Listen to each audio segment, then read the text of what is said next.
પતરાના શેડમાં 1 મહિનાથી ડ્રગ્સનું ઉત્પાદન. ગુજરાત એટીએસે સુરતના પલસાણામાં રેડ કરી 51 કરોડનું મેફેડ્રોન ડ્રગ્સ ઝડપ્યું. રો મટીરીયલ સાથે 3ની ધરપકડ. ગુજરાત એટીએસે સુરતના ગ્રામ્ય વિસ્તાર પલસાણામાં રેડ કરીને 51 કરોડ રૂપિયાનો મેફેડ્રોન ડ્રગ્સનો જથ્થો કબજે કર્યો છે. એસ્ટેટના શેડમાં 1 મહિનાથી મેફેડ્રોનનું મેન્યુફેક્ચરિંગ કરવામાં આવતું હતું. ઘટ અને લિક્વિડ ફોર્મમાં મેફેડ્રોન સાથે 3 આરોપીની એટીએસે ધરપકડ કરી છે. આરોપીઓએ 1 મહિનામાં 4 કિલો મેફેડ્રોન બનાવીને વેચ્યું હતું. આરોપીઓને કોર્ટમાં રજૂ કરીને રિમાન્ડ મેળવીને એટીએસ લાવવામાં આવશે. ગુજરાત એટીએસના 2 પીઆઈ 5 પીએસઆઈ સહિતની ટાઈમ સુરત જિલ્લાના પલસાણા તાલુકાના કારેલી ગામમાં દર્શન ઇન્ડસ્ટ્રીયલ એસ્ટેટમાં પતરાના શેડમાં રેડ કરી હતી. આ રેડ દરમિયાન શેડમાંથી 4 કિલો મેફેડ્રોન અને 31.409 કિલો લિક્વિડ મેફેડ્રોનનો જથ્થો કબજે કર્યો હતો.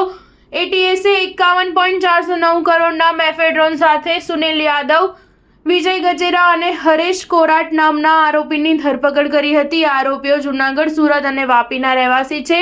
આરોપીઓ છેલ્લા 1 મહિનાથી 20,000 રૂપિયાના ભાડે શેડ રાખીને મેફેડ્રોન ડ્રગ્સનું મેન્યુફેક્ચરિંગ કરી રહ્યા હતા. આરોપીઓમાંથી સુનિલ યાદવ રો મટીરીયલ લાવતો હતો. વિજય ગજેરા ઇલેક્ટ્રિકલ એન્જિનિયર હતો જે રો મટીરીયલમાંથી મેફેડ્રોન બનાવતો હતો. હરેશ કોરાટ બંને આરોપીઓ સોંપે તે કામ કરતો હતો. આરોપીઓએ છેલ્લા 1 મહિનામાં 4 કિલો મેફેડ્રોન તૈયાર કરીને મુંબઈના સલીમ સૈયદને આપ્યો હતો. સલીમ સૈયદને પકડવા એટીએસની ટીમ રવાના થઈ છે.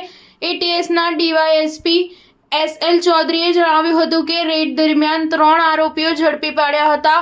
આરોપીઓ 1 મહિનાથી મેફેડ્રોન બનાવતા હતા. આરોપીઓએ 4 કિલો મુંબઈના શખ્સને આપ્યું હતું જેનો શેડ ભાડે રાખ્યો હતો. તે માલિકની પણ પૂછપરછ કરવામાં આવશે. સ્ટાર ન્યૂઝ 7 હંમેશા સચ્ચાઈની સાથે.